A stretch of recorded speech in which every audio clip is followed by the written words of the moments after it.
Welcome to Third Pedal, guys. This is a little brown hot rod that we built back in December, and we've done a whole heap of stuff to it.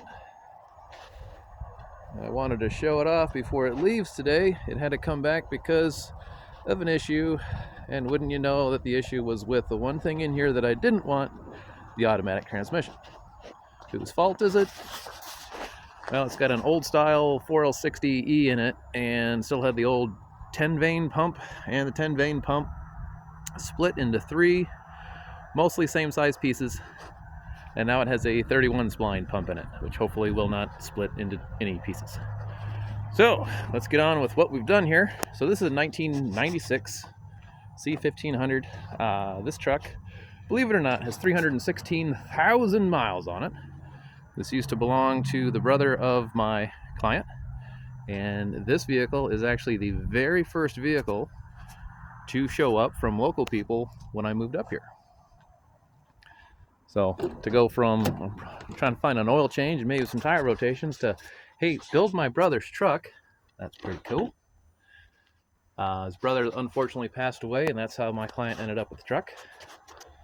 And so he goes, pretty much, I want a driver that I can just haze the tires anytime I want. I said, okie dokie. So we picked up a low mileage 5.3 from my local buddy that we call Skippy the Car Killer.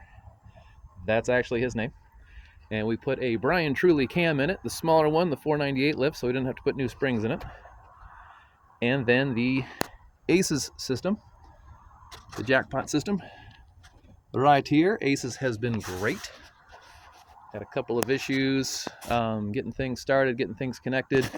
Somebody accidentally grabbed the wrong sub-harness for the fuel injectors. They gave us an EV1 setup instead of the Maltex, and they made quick work of that fix. The 5.3 air system, you wanted it as factory as possible so you can maintain it. So we made this air pipe out of a 3-inch piece and a 2 3/4-inch piece that I blended there, and just stuck this nice big fat K&N filter that I had laying around. We posted it there, and we posted it there, so she's on there. Other things that we did is we took the mounts, because earlier in the summer he had the whole factory AC system redone. He's got over $700 in this system, including this. And if you guys have ever put a 5.3 in one of these 90s trucks, you know that the AC pump sits down there and you'd have to push it into the frame or cut the frame out or just get rid of the AC altogether.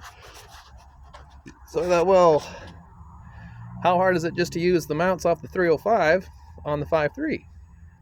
And it turns out the triangular bolt location is just, it's about this far off on all four of them. So I just took all the mounts, put them into my mill, and just elongated each hole. Didn't make it bigger, I elongated it so everything fits in there, and then I moved the tensioner to here, which required a new hole.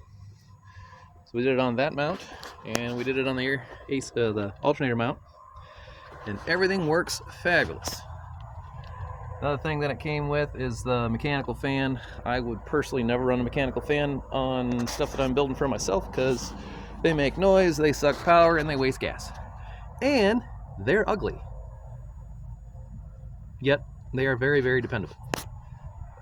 So we left some wiring in a few places. Everything is marked and tagged so we can find it in the wiring diagrams, nice and easy. So if he wants to do upgrades in the future or change the dash out or whatever, we can find things and make stuff work quickly. And if he's happy with the whole thing, then we can just cut all that stuff back and make it disappear. So we did a 5.3 with a Brian Truly cam, and that's the only modifications we made to it. We did put a new dumbbell in the back because the old one was pretty nasty. His wheel and tire combination, he put all new brakes and did a whole bunch of other suspension stuff before he found me. Put this big fancy grill in here. There is a transmission cooler in there, kind of hard to see, but that's the point. We bent all the lines. It's really bright out here, guys. I'm sorry that the resolution isn't so great.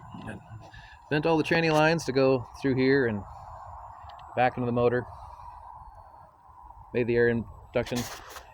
And we've got long tube headers, 3-inch exhaust on both sides, all the way with some 40 series mufflers. We put a positraction in the back end, and he didn't like the interior because, believe it or not, this truck actually did concrete work for like 16 years. And then when he got it, did some body work, had it painted. We did the roll-in bed liner. I don't recommend ever doing a roll-in bed liner. This was pretty terrible to do, and now it's dirty from sitting outside. But he wanted it done. There's a couple holes in there from doing concrete work. So he asked for these headless seats. They are super comfy, and you can be a quite large person and still sit in here. We got rid of all the carpet and put the rubber guy in the bottom. He's figuring out what he wants to do with some of the lights and whatnot.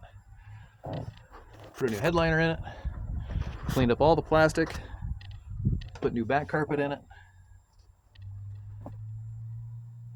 He says he's got an idea for a center console. I don't know if he's going to buy that or if we're going to make it for him or whatever. He just wants cup holders, because right now we're doing that, and that's terrible. We got pretty much everything done on it, and yeah, like I said, the pump in the transmission gave up, so it got towed back here on a rope.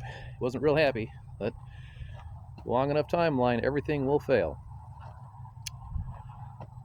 So he'll be happy to have this back here shortly, but I wanted to make a video showing this guy off. One thing with the Aces is that your gauges aren't going to work. Not all of them anyway, because there's only one sensor per. So we made the tack work, and of course fuel gauge works. But he really wanted the oil pressure gauge to work, temperature sensor, so we just put all that into the Aces heads-up display, and we love the way this thing sounds when she doesn't have stage fright.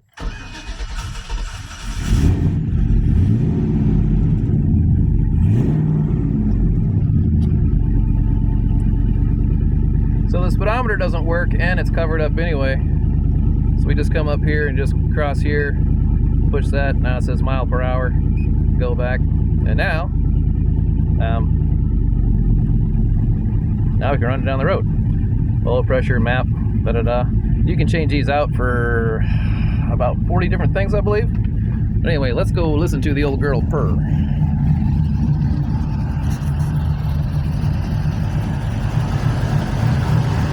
It's got some wind noise from that fan, but this thing just drives beautiful.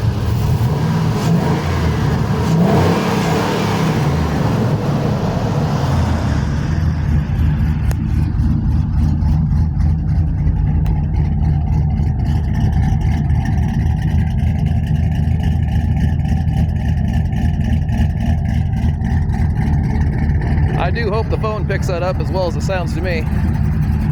Anyway, guys, I just wanted to show off this little tidbit. It's such a beautiful day in the middle of January. It's like 50 degrees out here. And yeah, pretty proud of this little guy. So we did the whole build for about 13,000 parts and labor all in. The customer had quite a bit of input on what he wanted and what he didn't want. And we made everything work given the budget that we had. So yeah, there's a lot more to come. I hope to have the NASCAR going here shortly. We're probably going to do some videos in conjunction with the Common Man projects. My old buddy Matt lives about half an hour from here. He wants to come up and help do the S10 swap and the 62 NASCAR wannabe car. So hopefully the weather holds and we can get to all that stuff. And oh yeah, not to forget the blue drift truck, which I videoed and then I lost it, so I just probably have to do that again. So this is the truck. Just got back from a test drive. It is great, and no, I'm not gonna video and test drive at the same time, because the sheriff only lives about a block and a half that way. So try not to piss him off, because for all I know, he's watching this right now. Hey, bud. So guys, remember, you don't have 3 pedals, you're just along for the ride. Thanks a lot.